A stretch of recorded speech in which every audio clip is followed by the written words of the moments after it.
But first, South Africa, where Parliament has filed papers in court challenging the Public Protector's proposal that the central bank be forced to change its mandate, which at the moment focuses on price stability. Parliament said that the affidavit by the Speaker Baleka Mbete was in support of the South African Reserve Bank's legal bid to quash that recommendation. Now, the proposal is also being challenged by the Finance Minister Malusi Gigaba.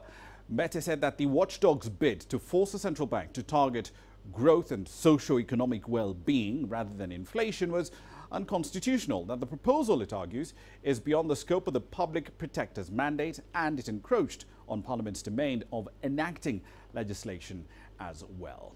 Now then, let's dig deeper into our initial story in South Africa. Let's bring in Angelo Coppola. He joins us now live from Joburg.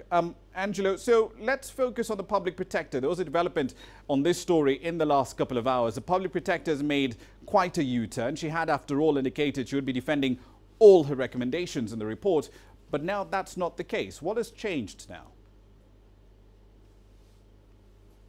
Well, I read and reread the statement that was issued a little while ago, and I can't, for the life of me, see any rationale for changing of her mind other than taking that senior counsel advice that was mentioned in the very last paragraph of that statement.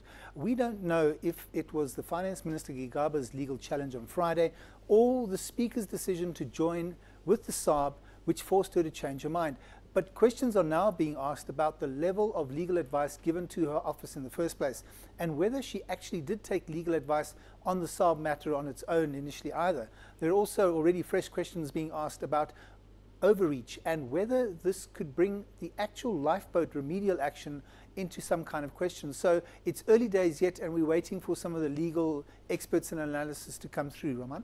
Indeed. Let's focus on ABSA, though. I mean, it's not by any stretch of the imagination a poor bank. 84 billion rands in securities buy in 2016, 28 billion rands in cash and cash equivalents, and that includes balances at central banks, 9.7 billion rand in headline earnings by the end of the year.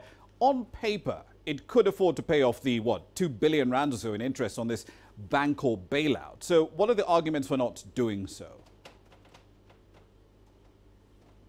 Well, ABSA have always maintained that it didn't directly benefit from that lifeboat, as it was given to Bancorp, which is a separate legal entity from ABSA at that stage anyway. And of course, it was all absorbed in, and the new grouping was known as ABSA, which included a whole range of other businesses and banks.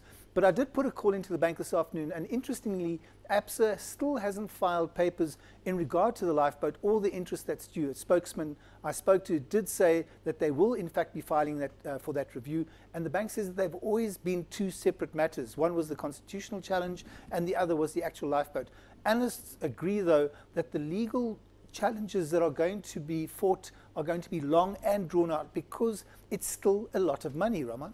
Indeed. So how do legal experts see these arguments playing out in court? There are many players here. You've got ABSA on one hand dealing with a separate issue about the bailout. You've got the Finance Ministry, you've got the Reserve Bank, and now Parliament as well. Well, now that the constitutional matter is out of the way, and with that Public Protector's U-turn, attention is now obviously turning back to the lifeboat and the interest payable. What's unclear now is the relative strength of the legal or the lifeboat case, and whether it's as strong as it was before that U-turn by the Public Protector. It's also extremely unlikely that the Public Protector is going to back down on the lifeboat matter. And while there was some very obvious political appetite to fight that constitutional challenge that was applied by the Public Protector, it's unlikely that ABSA is going to find any government or other support for its fight not to pay back that money, Raman. Indeed. One last question for you, Angelo, and just for the benefit of our viewers from around the world. This bank or bailout, or lifeboat as it were, it's been investigated time and time again by no less than 4 different bodies here. There's a Heath report, which wasn't ever made public. We only had statements about that. We had the Davis panel set up by Tito Mboweni when he was Reserve Bank governor back in 2002. Then, of course, now there's a Public Protector's report. Why is this matter so persistent? Why isn't it dying away and getting resolved? Well, it's got a lot to do with the previous apartheid government that was in power, and there's a view held by many that corruption was rife during that previous regime. Many also believe that the current bank indirectly benefited from the bailout, and that's in the court of public opinion. And there's also a public view that the money could have been and can still be better spent on dealing with some of the social ills that we face in South Africa. It's a view that the public protector has also taken after being asked to investigate the matter again based on that SciEx report that was released a couple of years ago.